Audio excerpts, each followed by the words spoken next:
بسم اللہ الرحمن الرحیم۔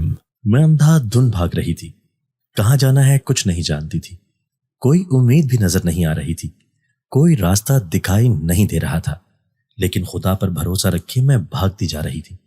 میرے پیر بھاگنے کی وجہ سے سوج چکے تھے۔ میں کچھ دیر سانس لینے کے لیے فٹ پاتھ پر بیٹھ گئی تھی، لیکن یہ بھی فکر ستائے جا رہی تھی کہ کہیں پیچھے سے میرا شوہر نہ آ جائے۔ میں اب مزید اس کے ساتھ نہیں رہ سکتی تھی۔ اماں ابا نے میری شادی تو دیکھ بھال کے کی تھی، مگر آگے میرا نصیب جو مجھے ایسا شوہر ملا۔ ابھی بھی میری آنکھوں میں آنسو تھے۔ اپنے شوہر کا ظلم یاد کرتے ہوئے میں سسک اٹھی۔ وہ ہر روز نشے کی حالت میں مجھ پر ظلم ڈھاتا تھا، مجھے مارتا پیٹتا تھا، آدھی رات کو گھر سے نکال دیتا تھا۔ میں کہاں جاتی؟ اسے کسی بات کی پرواہ نہیں تھی۔ میری تو زندگی کا مقصد ہی کچھ نہیں رہ گیا تھا۔ مجھے تو سمجھ نہیں آ رہی تھی کہ میں کیا کروں، کہاں جاؤں، اور آدھی رات ہونے کو آئی تھی۔ میں فٹ پاتھ پہ ہی اپنی ٹانگیں سیدھی کر کے لیٹ گئی اور چہرے پر ہاتھ رکھ دیا تاکہ کوئی مجھے پہچان نہ سکے۔ کچھ دیر گزری تھی کہ مجھے اپنے پاس اپنے نام کی آواز سنائی دینے لگی، جیسے کسی نے میرا نام پکارا ہو۔ میں ایک دم چونک گئی اور اٹھ کر دیکھا تو وہاں پر کوئی بھی نہیں تھا۔ اسی وقت پھر سے مجھے اپنے کانوں کے پاس اپنے نام کی آواز سنائی دی۔ میں نے پیچھے مڑ کر دیکھا تو جگہ سنسان تھی۔ اب مجھے خوف محسوس ہونے لگا تھا۔ یہ کیا ہو رہا تھا مجھے کچھ سمجھ نہیں آ رہا تھا۔ میرا پورا وجود تھر تھر کانپنے لگا تھا۔ میں اچانک وہاں سے اٹھ کر آگے کو بھاگنے لگی تھی، جب اچانک سے پیچھے سے آواز آئی کہ زبیدہ کہاں جا رہی ہوئی، یہاں سے اب تم کہیں نہیں جا سکتی۔ اسی وقت میرے پاؤں اپنی جگہ پر جم گئے۔ ایسے لگا جیسے کسی نے میرے قدموں کو جکڑ لیا ہے۔ میرا سانس رک رہا تھا۔ اچانک سے مجھے کھلے آسمان کے نیچے بھی گھٹن سی محسوس ہونے لگی۔ مجھے ایسا لگا جیسے کسی نے میرا سانس روک لیا ہو۔ اس کے بعد میرے ساتھ کیا ہوا مجھے کچھ بھی یاد نہیں۔ میں ایک دم بے ہوش ہو کر گر گئی تھی۔ ایک عجیب سی بدبو میرے پاس سے گزری اور جیسے ہی میں نے اسے سونگھا میرا سر چکرانے لگا تھا۔ آہستہ آہستہ میری آنکھیں بھاری ہونے لگیں اور پھر میں زمیں بوس ہو گئی، اور ہوش تو اس وقت آیا جب میں کسی کے کمرے میں موجود تھی، لیکن کس کمرے میں تھی میں کچھ نہیں جانتی تھی۔ مجھے تو یہ بھی نہیں پتا تھا کہ میں کہاں پر ہوں، اور نہ ہی کچھ یاد تھا۔ یاد ہوتا بھی کیسے؟ وہ وقت تو ایسے جیسے میری زندگی کے پردے سے بالکل ختم ہی ہو گیا تھا۔ بہرحال میں اپنا سر تھام کر بیٹھنے لگی، کیونکہ میرا سر ابھی بھی بہت بھاری ہو رہا تھا اور کمرہ بہت خوبصورت اور نہایت نفاست سے سجایا گیا تھا۔ میں ادھر ادھر دیکھ رہی تھی کہ شاید کوئی کمرے میں آ جائے اور میں اس سے بات کر سکوں کہ میں کہاں پر ہوں۔ تھوڑی دیر گزری تھی کہ ایک آدمی کمرے میں تشریف لایا۔ اس کے ساتھ ایک عورت بھی تھی۔ وہ دونوں بلا کے خوبصورت تھے۔ ایسے لگ ہی نہیں رہا تھا کہ وہ انسان ہے، ایسے محسوس ہو رہا تھا کہ وہ کوئی اور ہی مخلوق ہے۔ پہلے تو میں گھبرا گئی، مگر مرد کے ساتھ عورت کو دیکھ کر مجھے کچھ حوصلہ ہوا۔ اس سے پہلے میں کوئی سوال کرتی، وہ دونوں میرے پاس آئے اور عورت مجھے کہنے لگی، بیٹا تمہاری طبیعت ٹھیک ہے؟ وہ عورت کچھ بڑی عمر کی تھی، مجھ سے تو کم از کم بڑی تھی، مگر وہ لڑکا کم عمر تھا، تقریباً مجھ سے چند سال ہی بڑا ہوگا۔ میں نے ہاں میں سر ہلایا اور کہا جی ہاں میں ٹھیک ہوں۔ تبھی وہ کہنے لگی، چلو اٹھو، منہ ہاتھ دھو لو اور کچھ کھا لو۔ میں نے اس سے پوچھا کہ میں کہاں پر ہوں اور میں یہاں کیسے پہنچی؟ تبھی وہ کہنے لگی کہ یہ سب باتیں بعد میں کر لینا، تم 2 دن سے بھوکی ہو اور بے ہوش ہو، اب کچھ کھا لو، کمزوری ہو رہی ہوگی۔ میں تو دنگ رہ گئی یہ سنتے ہی کہ میں 2 دن سے بے ہوش تھی، مجھے ہوش ہی نہیں تھی، میں 2 دن سے ان کے گھر میں تھی۔ تبھی وہ کہنے لگی کہ بہت مشکل سے دعاؤں کے ساتھ اور تمہارے علاج کے بعد تمہیں ہوش آیا ہے۔ اب اس سے پہلے کہ تمہاری طبیعت، تمہاری حالت پھر سے خراب ہو، اٹھ کر کھانا کھا لو۔ مجھے بھی نکہت سی محسوس ہو رہی تھی، اسی لیے میں کانپتے وجود کے ساتھ اٹھی اور اٹھ کر ان کے ساتھ چل پڑی۔ منہ ہاتھ دھویا اور کھانے کی میز پر بیٹھ گئی، مگر کھانے کی میز پر اتنے زیادہ لوازمات دیکھ کر میرے تو 14 طبق روشن ہو گئے۔ اتنے تو میں نے اپنی زندگی میں کبھی نہیں کھائے تھے، اور کھانے والے صرف ہم 3 لوگ ہی تھے، میں، وہ عورت اور شاید وہ اس کا بیٹا۔ وہ دونوں اپنی اپنی جگہ پر بیٹھے تھے اور بہت نفاست کے ساتھ دعا مانگتے ہوئے کھانا شروع کرنے لگے، اور میں حیران رہ گئی کہ میں نے تو کبھی اس طرح کھانا شروع نہیں کیا۔ میں تو بس جلدی جلدی جہاں جگہ ملتی تھی وہاں کھڑے ہو کر کھانا کھا لیتی تھی۔ اکثر اوقات تو بسم اللہ پڑھنا بھی بھول جاتی تھی، اور جب یاد آتا تھا تو یہ کہہ کر نظر انداز کر دیتی تھی کہ مجھے کون سا سکون کی 2 وقت کی روٹی مل رہی ہے۔ میں کتنی ناشکری تھی، خدا نے شکر ادا کرنے والوں کو کتنا عطا کیا تھا۔ شاید میری یہی غلطی تھی۔ میں کھانا کھانے لگی تو مجھے ایسے لگا جیسے میرا پیٹ بھر ہی نہیں رہا اور کھانا بھی ختم ہونے کو نہیں آ رہا۔ میں نے اتنا کھانے کے بعد بھی جب اپنی تھالی دیکھی تو وہ ابھی بھی بھری ہوئی تھی۔ مجھے سمجھ نہیں آ رہا تھا کہ یہ کھانا کہاں جا رہا ہے اور ختم کیوں نہیں ہو رہا۔ میرا پیٹ بھر چکا تھا۔ میں نے بھری آنکھوں سے اس عورت کی طرف دیکھا تو وہ مسکرانے لگی اور کہنے لگی، بیٹا کوئی بات نہیں، لیکن خدا کا رزق ضائع کرنا سخت گناہ ہے، خدا ناراض ہوتا ہے۔ میں نے ان سے کہا کہ میں نے پیٹ بھر کر کھانا کھا لیا ہے اور بھوک سے زیادہ کھانا کھایا ہے، مگر پھر بھی نہ جانے کیوں کھانا ختم ہی نہیں ہو رہا، یہ بڑھتا ہی جا رہا ہے۔ مجھے تو سمجھ نہیں آ رہی کہ میں کیا کروں۔ تبھی وہ عورت کہنے لگی کہ پریشان نہ ہو، کوئی بات نہیں، کھانا چھوڑ دو، میں پرندوں کو ڈال لوں گی، وہ کھا لیں گے۔ اتنا کہہ کر وہ مجھے اپنے ساتھ ایک کمرے میں لے گئی اور مجھے کپڑے بدلوائے۔ لباس بھی بہت خوبصورت تھا۔ میں اور وہ عورت اور وہ لڑکا دونوں بیٹھ کر باتیں کرنے لگے۔ تبھی انہوں نے میرا نام پوچھا تو میں نے اپنا نام انہیں بتایا کہ میرا نام زبیدہ ہے۔ پھر وہ کہنے لگی کہ تم کہاں سے آئی ہو؟ میں نے اسے کہا کہ میرا شوہر شرابی تھا، وہ مجھے ہر روز مارتا تھا۔ میں تو اپنی جان اور عزت بچا کر گھر سے نکلی تھی، مگر پھر اچانک نہ جانے کیا ہوا کہ میں ایک دم بے ہوش ہو گئی، اور جب ہوش آیا تو آپ کے گھر میں تھی۔ وہ ہاں میں سر ہلانے لگی اور کہنے لگی کہ اب کہاں جاؤ گی؟ میری آنکھیں پھر سے باہر آئیں اور میں نے کہا کہ میں نہیں جانتی کہ میں کہاں جاؤں گی، کیونکہ میرے پاس تو کوئی گھر بھی نہیں ہے جہاں میں جا سکوں۔ میرے والدین کا انتقال ہو چکا ہے اور میری ایک ہی چاچی ہے جو مجھ پہ بے تحاشا ظلم کرتی تھی، اسی نے مجھے گھر سے نکال کر اس کھائی میں پھینکا تھا۔ اب میں وہاں نہیں جانا چاہتی، اگر آپ اجازت دیں تو کیا میں یہاں پہ گھر میں ایک ملازمہ کی حیثیت سے رہ سکتی ہوں؟ میں یہاں پر دن بھر کام کیا کروں گی، آپ کو کوئی پریشانی بھی نہیں ہوگی، اب بس بدلے میں مجھے 2 وقت کی روٹی دے دیا کرنا، میں آپ کا یہ احسان کبھی نہیں بھولوں گی۔ تبھی وہ اور لڑکا مسکرانے لگے۔ وہ کہنے لگی کہ اس گھر میں ہم صرف 2 لوگ ہی رہتے ہیں، میں اور ایک یہ، اور ہمیں ملازمہ کی تو ضرورت ہی نہیں ہے، کام ہوتا ہی کتنا ہے۔ میں نے بھی سوچا کہ وہ عورت بھی بالکل ٹھیک کہہ رہی تھی، آخر کام ہوتا ہی کتنا ہے، 2 بندوں کا تو کام رتی برابر بھی نہیں ہوتا۔ میں شرمندہ ہوئی اور سر جھکا لیا، مگر ابھی بھی دل ہی دل میں دعائیں کر رہی تھی کہ خدا میرے لیے کوئی راستہ بنا دے جو میرے لیے آسانی پیدا کرے۔ اسی وقت وہ عورت کہنے لگی کہ ہاں، لیکن ایک بیٹی کی ضرورت ہے، اگر تم میری بیٹی بن کر رہنا چاہتی ہو تو یہاں پر رہ سکتی ہو، مجھے کوئی اعتراض نہیں ہے، لیکن بس ایک بات یاد رکھنا کہ کسی کے معاملات میں کبھی بھی خود سے دخل اندازی مت کرنا۔ یہاں پر جو دکھتا ہے اکثر اوقات ویسا نہیں ہوتا، اور جو ہوتا ہے اکثر اوقات ویسا ہوتا نہیں، تو بہتر یہی ہے کہ تم اپنے کام سے کام رکھنا، کیونکہ ہم نے کبھی کسی کو اپنے ساتھ نہیں رکھا، اور ہم یہ بات برداشت نہیں کریں گے کہ تم ہماری زندگیوں میں تانک جھانک کرو۔ ہم کون ہیں، کہاں سے آئے ہیں، کیسے ہیں، اسے تمہیں کوئی غرض نہیں ہونا چاہیے۔ اور ہاں، ایک اور بات یاد رکھنا کہ ہماری اجازت کے بغیر گھر سے باہر نکلنے کی غلطی کبھی بھی نہ کرنا، ورنہ بہت برا پھنس جاؤ گی۔ میں نے جلدی سے ہاں میں سر ہلایا اور کہا کہ ٹھیک ہے، مجھے کوئی اعتراض نہیں ہے، آپ جیسے کہیں گے میں ویسے ہی کرنے کے لیے تیار ہوں۔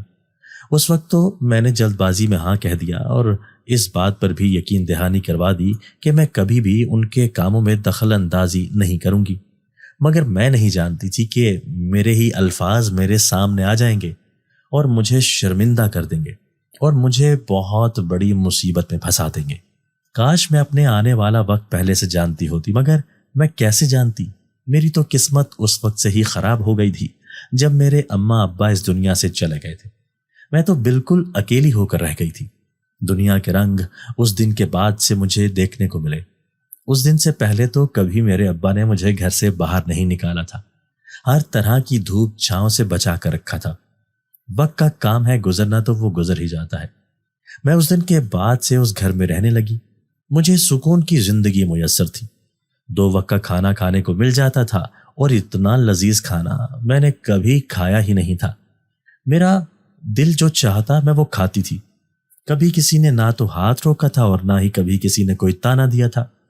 ایک بات جو بہت عجیب ہوتی تھی وہ یہ تھی کہ اکثر اوقات بیٹھے ہی بیٹھے نہ جانے کہاں سے عجیب و غریب سی آوازیں آنے لگتی تھیں، اور آوازیں مجھے ڈرا دیا کرتی تھیں، کیونکہ مجھے اس عورت نے کہا تھا کہ میں ان کے گھر کے کسی معاملے میں دخل اندازی نہیں کروں گی، اسی لیے اپنا وہم سمجھ کر میں خاموش رہتی، مگر یہ آوازیں دن بدن بڑھتی جا رہی تھیں۔ ایک اور بات جو عجیب ہو رہی تھی وہ یہ تھی کہ جس روز میں اس گھر میں آئی تھی اس کے کچھ عرصے بعد سے ہی اس گھر میں بہت سے لوگ آنا شروع ہو گئے تھے۔ اکثر اوقات اس عورت کی اور اس لڑکے کی ان لوگوں کے ساتھ بحث ہو جاتی، میں خاموشی سے ان کی بحث سنتی رہتی، مگر مجھے کبھی بھی کسی کی آواز سنائی نہیں دی، کیونکہ وہ لوگ بہت آہستگی سے بات کرتے تھے۔ مگر مجھے تجسس ہونے لگا کہ آخر ماجرا کیا ہے، یہ تو کام جو میرے ساتھ مسلسل ہو رہے تھے ان کی وجہ کیا تھی۔ ایک روز میں نے اس عورت کو کہا کہ مجھے کچھ بات کرنی ہے۔ وہ عورت بہت شفیق عورت تھی، اس کا نام ملیحہ تھا۔ ملیحہ مجھے کہنے لگی، ہاں بیٹا بتاؤ کیا بات ہے، سب ٹھیک ہے، تم یہاں پر خوش تو ہو نا؟ میں نے اسے کہا کہ جی ہاں میں یہاں بہت خوش ہوں، مگر ایک بات جو بہت عجیب ہو رہی ہے وہ یہ ہے کہ آدھی آدھی رات کو مجھے اپنے کمرے سے عجیب و غریب قسم کی آوازیں سنائی دینے لگتی ہیں۔ وہ آوازیں مجھے ساری رات پریشان کرتی ہیں، میں آدھی آدھی رات تک جاگتی رہتی ہوں اور خوفزدہ رہتی ہوں۔ میں جانتی ہوں آپ نے مجھے کہا تھا کہ میں آپ کے معاملات میں دخل اندازی نہ دوں، لیکن مجھے ایسے لگتا ہے کہ یہ معاملہ صرف میرے ساتھ ہو رہا ہے، گھر میں ایسی کوئی بات نہیں ہے۔ وہ ایک دم گھبرا گئی اور آنکھیں چرانے لگی اور کہنے لگی کہ آج سے ایسی کوئی آواز نہیں آئے گی۔ اتنا کہہ کر وہ وہاں سے چلی گئی اور میں پریشان ہو گئی کہ ایسا کیسے ممکن ہے، اچانک سے وہ کیسے مجھے اتنے یقین سے کہہ سکتی تھی۔ مجھے کچھ گڑبڑ کا احساس ہو رہا تھا۔ آج میں نے سوچ لیا تھا کہ کچھ بھی ہو جائے میں اس راز کا پتہ لگا کر رہوں گی، اسی لیے رات کو جب آوازیں آنا شروع ہوئیں تو میں کمرے سے باہر نکل آئی۔ خاموشی سے باہر نکل کر میں پورے گھر میں دیکھنے لگی کہ یہ آوازیں کہاں سے آ رہی ہیں۔ اچانک سے وہ آواز ملیحہ کے بیٹے کے کمرے سے آ رہی تھی۔ پہلے تو مجھے خوف محسوس ہوا اور گھبراہٹ بھی محسوس ہونے لگی۔ میں یہ سوچنے لگی تھی کہ کیا مجھے اس کے کمرے میں جانا چاہیے، لیکن تجسس تھا کہ بڑھتا ہی جا رہا تھا، اسی لیے میں نے اپنے دل میں آئی بات پر آمین کہا اور ملیحہ کے بیٹے کے کمرے کی طرف چل پڑی۔ مگر میں نے جیسے ہی کھڑکی میں سے اندر کا منظر دیکھا میرے پیروں تلے سے زمین نکل گئی، کیونکہ وہ شخص کوئی انسان نہیں بلکہ ایک جن ذاتہ تھا جو بے حد خوفناک نظر آ رہا تھا۔ میرے تو رونگٹے کھڑے ہو گئے، میرا پورا وجود کانپنے لگا تھا، آنکھیں پھٹی کی پھٹی رہ گئیں، میرے چہرے پہ پسینے کی بوندیں آ گئی تھیں۔ مجھے ایسے لگا جیسے مجھے گھٹن سی محسوس ہو رہی ہے۔ اسی وقت مجھے اپنے کندھے پر کسی کا ہاتھ محسوس ہوا۔ میں نے کانپتے ہوئے ڈرتے ڈرتے جیسے ہی مڑ کے دیکھا تو میری جان نکل گئی، کیونکہ وہاں تو ملیحہ کا۔ میرا نام زبیدہ ہے، میری عمر 50 سال ہے۔ میرے ابا ایک سرکاری ملازم تھے اور اماں گھریلو خاتون تھی۔ دونوں کا انتقال گھر میں ہوئے حادثے سے ہوا۔ میں اکلوتی بیٹی تھی، اسی لیے میرے اکلوتے چچا مجھے اپنے ساتھ لے گئے۔ میں بچپن سے بے حد خوبصورت تھی، لمبے گھنے بال، تیکھے نین نقش۔ میری چاچی جن کی ایک ہی بیٹی تھی اور وہ نین نقش کے حساب سے اتنی خوبصورت نہیں تھی، چچی ہمیشہ مجھ سے جلتی تھی۔ مگر اس سب میں میرا کیا قصور تھا؟ وہ ہمیشہ مجھے کسی کمرے میں بند کر دیتی تو کبھی کسی کمرے میں۔ اندھیرے کی وجہ سے میں بچپن سے ہی ڈرتی تھی، اسی لیے مجھے بہت خوف محسوس ہوتا۔ میں روتی چلاتی رہتی تھی، مگر میری چچی کو مجھ پر ترس نہ آتا اور اکثر اوقات میرے رونے چلانے پر مجھے پر ظلم بھی کیا کرتی تھی، مجھے مارتی پیٹتی اور ہمیشہ کہتی کہ اگر تم نے اپنے چچا کو بتایا تو میں تمہیں جان سے مار دوں گی، ہمیشہ ہمیشہ کے لیے تمہیں ایسی جگہ پر بھیج دوں گی جہاں سے تم کبھی واپس نہیں آ پاؤ گی۔ میں بچی تھی اس لیے ڈر جاتی۔ وہ ڈر ایسا میرا بچپن سے میرے دل و دماغ میں سما گیا کہ میں ابھی تک اندھیرے سے ڈرتی تھی۔ میں جوان ہوئی تو ہر کوئی مجھ پر نظر رکھنے لگا، محلے والے میری چچی کے دماغ میں عجیب و غریب باتیں ڈالنے لگے۔ وہ تو پہلے ہی میرے خلاف تھی، اس پر ایسی باتوں کے بعد انہوں نے فیصلہ کر لیا کہ وہ میری شادی کر دیں گی۔ میں نے بھی شکر ادا کیا کہ چلو یہاں سے تو جان چھوٹ جائے گی، مگر میں نہیں جانتی تھی کہ میری چچی میرے ساتھ کتنا بڑا ظلم کرنے لگی ہے۔ انہوں نے میرا رشتہ مجھ سے 2 گنا بڑے عمر کے لڑکے سے کر دیا۔ وہ آدمی میرے ابا کی عمر کا تھا۔ جس وقت مجھے اس بات کا علم ہوا میں پھوٹ پھوٹ کر رونے لگی